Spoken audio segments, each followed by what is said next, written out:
إن استخدام علامات الترقيم أصبحت ظاهرة في المجتمع، والأخطاء في علامات الترقيم أصبحت ظاهرة أيضاً في المجتمع، بل وشملت حتى خريجي قسم اللغة العربية. شوف المصيبة اللي احنا بقينا فيها يا جماعة، والمصيبة الأكبر من ذلك. المدرسة. أنت بتتكلم وأنا بشرح؟ يا دكتور ده أنا كنت بعديه. أنت كنت بتتكلم دلوقتي وأنا بشرح؟ خلاص اتفضل اطلع بره. ماشي يا دكتور، متشكرين قوي. بقولك يا هتحضر معانا؟ لا انا هوصلكم بس. ايه ده؟ ايه اللي خرجك بره محاضرة؟ الدكتور طردني. مطرود. بتضحكوا على ايه؟ بتضحكوا على ايه؟ يا عم بقول لك ايه، سيبك بقى من جو الجامعه ده وتعالى نتمشى في وسط البلد شويه. نتمشى وسط البلد؟ ايه وانا اسالكوا سؤال بس واحد والنبي حد يرد عليا. الجامعه باظت. بقولك ايه، تعالي نجرب مع الدكتور يدخلنا. يلا. تجربي مع مين؟ انت مش عارفاه؟ مش هيدخلك طبعا. يا ام 500 جنيه بتوع ايه؟ ده جاي الشقه لوحده 600 جنيه في الشهر. طب وابويا فين بعمل الكلام ده كله؟ ما تخليه بقى يشيل موبايل، ده كل الناس شايله موبايل دلوقتي. انت في ايه واحنا في ايه؟ بقول لك ابوك ايدك منه والاب ما معهوش، هيقطع نفسه يعني. انا هبعت لك الفلوس على البوسطه اللي حداكوا وانت روح استلمها، ولما تيجي بقى اصطفل مع ابوك، انا ماليش صالح بيناتكم. خلاص ياما خلاص، هنزل مكتب البريد. اما انتوا معكوش فلوس بتعلمونا ليه؟ الو الو، مش طايق تسمعني عشان بقول الحقيقة. دكتور يونس، تعال فينك يا راجل؟ ده من ساعة ما وسعت نشاطك مع كل دكاترة الجامعة وأنا مش شايفك. ده كان اتفاقنا برضه؟ يا دكتور المادة بتاعتك ليها وضع تاني خالص، بس ده ما يمنعش إن في مواد كتير. ومن ساعة ما الجامعة المفتوحة بقى فتحت يا دكتور، وأنت عارف الرزق يحب الخفاية يعني. بس تسمح لي يعني يا دكتور، أنت بعيد شوية. بعيد شوية؟ يعني إيه بعيد شوية؟ يعني حضرتك ما فيش لينك ما بينك وبين الطلبة، لازم يعرفوك تعرفهم، تحبهم يحبوك، يبقى في لينك يعني يا دكتور. لينك إيه وبتاع إيه؟ عاوزني أقعد مع الطلبة في الجنينة نلعب طاولة؟ لا طبعا يا دكتور، المقامات محفوظة، بس في رحلات، في نشاطات، الأمر ما يخلاش برضه من شوية سباحة، راكت، بينج بونج، ترفيه يا دكتور، ويحصل ألفة ما بينك وبين الطلبة. ده يترتب عليه إيه؟ الطالب يشوف اسمك على الكتاب أو على الملزمة يشتريها فورا. والله فكرة، بس محدش قال لي. أنا بالصدفة مكتبة الإخلاص عاملة رحلة، أي نعم هي كاملة العدد، بس ده ما يمنعش إن أنا ممكن أوفر لحضرتك مطرح أو مطرحين يعني لو معاك مرافق. الرحلة بتاعتنا بتمتاز اللي إحنا معانا أهم طلبة موجودين في الجامعة على المستوى الأدبي والعلمي والمادي، وكمان واخدين معانا أهم وأحسن أصحاب مكاتب موجودين في بين السرايات. ده هيخلي فيه حميمية ما بينكم وما بين الطلبة يا دكتور، ويحصل عملية ماكس يعني ما بين العلم والبزنس. سيب لي نفسك يا دكتور، أنت محتاج أرضية جامدة جدا، محتاج فرشة فعلا. فكرة، أنا معاكوا في الرحلة دي والمدام معايا. أنت تنورنا يا دكتور والله، الجامعة كلها هتتكلم عن الرحلة دي. أنا هبقى حاسب وبعدين أحاسب حضرتك بعدين يعني. تحاسب إيه يا راجل كام؟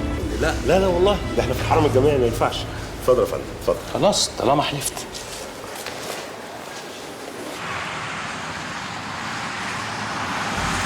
ايه يا اخوانا الحكايه؟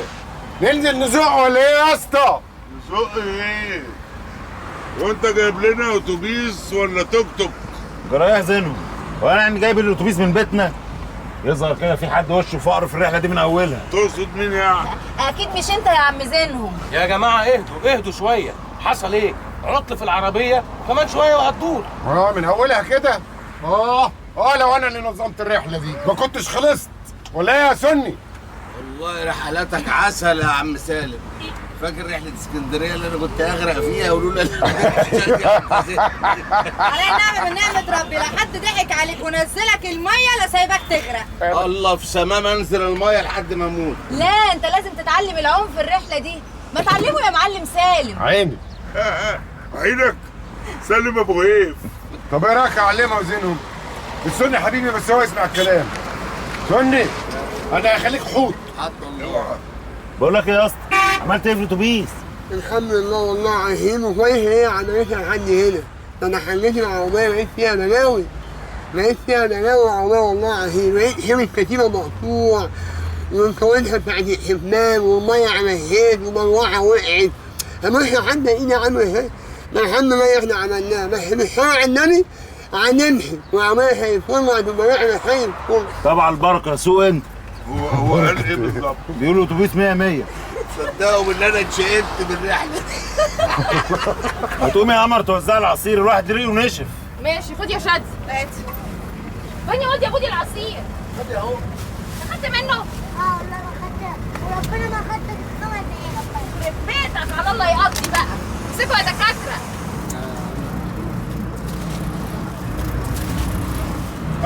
انا فين يا عم مخلص؟ ماليش نايب؟ امسك يا عم زين ومتفضل. انا مش نافع زيكم. طب تمسك عصير اهو. لا ده بتاعك انت، انا عايز عصير انا. الراجل ده بتاع مشاكل. ست سمر ايوه يا عم سني. جبتي اللي اتفقنا عليه ولا نسيتي؟ كله تمام التمام وجاهز. ايه بقى اللي انتوا اتفقتوا عليه؟ لا معلش يا اخويا ده سر، هنعرفه كلنا اول ما نوصل على البحر. قصدها على حلة المحشي يا عم سر. حلة المحشي يا بعيد. انا شايف ان الوقت مناسب جدا يا دكتور اللي انت تعمل تواصل مع الطلبه ومع الناس اللي في الرحله، يعني يا ريت تقوم كده وتطلب منهم ان هم يغنوا ويتبسطوا كده. حاضر. يا ريت يا دكتور اتفضل. يا جماعه عايز كده حد من الطلبه يقوم تغني واحنا نتفاعل معاه. يلا يا جماعه يلا. هتغني ايه يا كابتن؟ انا براوي الفنان نجاة. انا هطبل لكم. ماشي.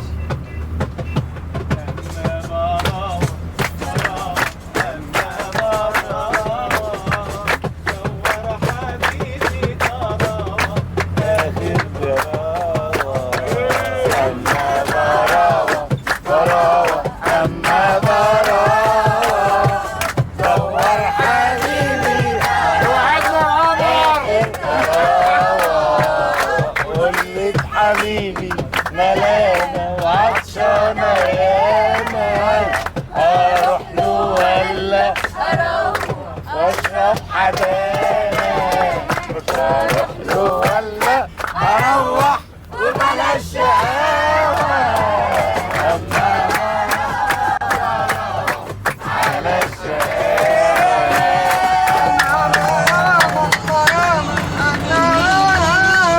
النبي البنات لابسين ايه؟ في حد ينزل البحر كده؟ يعني عاوزاهم يعملوا ايه؟ يلبسوا بكيني؟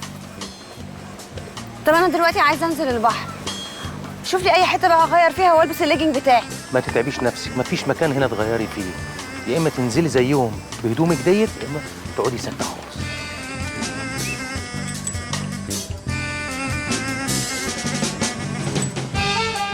يا سلام، كلها كام شهر وولي العهد يجي بالسلامه ويلعب كرة مع الشباب وينزل يبلبط في الميه. كام شهر وينزل يبلبط في الميه؟ طب قول كام سنه؟ لعلمك بقى انا شفت برنامج في التلفزيون، الواد بيتولد في الميه على طول، من بطن امه في الميه على طول. لا يا شيخ. اه والله ولا بيغرق. الله. انا نفسي في كده، نفسي ابني اعلمه السباحه والكوره والسواقه والفروسيه. يا عم حيلك انت كده هتجوزه في الاسبوع. طب ما يا ريت، بس خلي بالك انا ظهرات في الموضوع ده لسه جديد يعني. انا فرحان قوي قوي يا سالم. قول يا مسهل يا مخلص، قول يا مسهل يا رب. بص المنظر. بقول لك المناظر دي هي اللي بتبوظ السياحه في مصر.